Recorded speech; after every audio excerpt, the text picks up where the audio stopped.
Hello, I'm your host Will Woodring, and welcome to our very first edition of the Suffolk Insider, partnering with Studio 73 and brought to you by the Department of Communication, Journalism, and Media. At this show, we'll be covering some of the top headlines from the Suffolk Journal, showcase our top writers, and preview upcoming events on campus. Let's start with some notable on-campus headlines from the Journal's news section. Suffolk University went 7 days without a positive COVID case on campus from September 30th to October 6th. This was the longest period without a positive case since students returned to campus in late August. The university has closed the testing site at Sawyer Building, and all students, faculty, and staff are now required to be tested at the Sargent Hall testing location. Suffolk's Black Student Union, Suffolk's chapter of the American Civil Liberties Union, Massachusetts, Suffolk Votes, SU Historical Society, and Service After Hours hosted a Zoom event on October 13th about the continued oppression of black voters as well as how to vote. The event, called Empowered to Vote from Oppression to Opportunity, discussed policy that has historically kept members of the black community from voting. The university will be offering a new 200-level course in behavioral economics for the spring 2021 semester. According to economics professor Lawrence DeGeest, the course will be a combination of psychology and economics. The course has no prerequisites and is open to all majors, as it is both economics and human behavior. The Student Government Association passed a bill to recognize Election Day as a school holiday in hopes of encouraging students to vote. During the 2016 election, the Suffolk voter turnout rate was 64.7%, and both voter registration and turnout at the school continues to rise. COVID-19 has caused increased visibility and homelessness in the city due to a variety of reasons, including the closure of many public buildings, as well as the lack of support for those experiencing homelessness in surrounding communities, pushing many of them into the city. In world news, the World Health Organization has announced earlier this month that lower and middle income countries will receive more access to COVID-19 tests. 120 million tests will be provided to various countries over the next 6 months.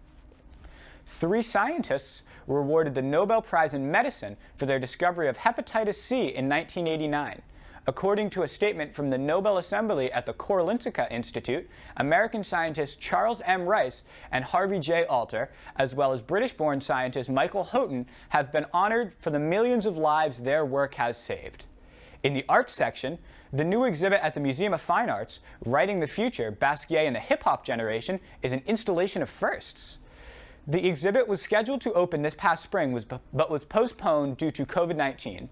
The exhibit is now open and focuses on Basquiat and 11 other artists who influenced today's hip-hop and street art scenes. Adam Sandler's latest movie, Huby Halloween, was released on Netflix on October 7th.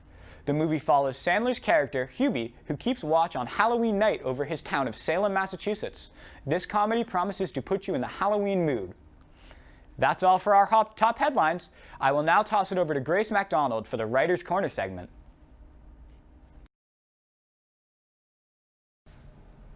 Thanks, Will. My name is Grace MacDonald, and welcome to this edition of the Writer's Corner. This fall, Suffolk opened its newest residence hall, 1 Court Street. About 100 students moved into the building, and I was lucky enough to be one of them, so I wanted to give viewers an inside look at the dorm. Court Street was formerly the Ames Hotel until Suffolk purchased the property in 2019 and renovated it into dorm rooms. Because of this, the aesthetic of Court Street is one of the best things about it. The historic architecture of the hotel was left intact, making for a beautiful residence hall. There are also great views of Boston from all sides. The dorm has its own cafe downstairs, which offers Starbucks and quick grab-and-go items. When I interviewed some of the other residents in Court Street, a couple of them noted that they had concerns when they moved in about how isolating the hotel-style layout might be, especially since there are no roommates due to COVID. However, they said that those concerns quickly faded because the RAs in the building have done an incredible job making them feel welcome and putting on programs for them to get to know others in the building. Overall, the first group of residents in Court Street really love the space, so current and future Suffolk students have a lot to look forward to. Back to you, Will. Thanks for that great story, Grace. And that's it for this edition of the Suffolk Insider. Thank you for watching, and be sure to read all of the full stories and more on the Suffolk Journal website.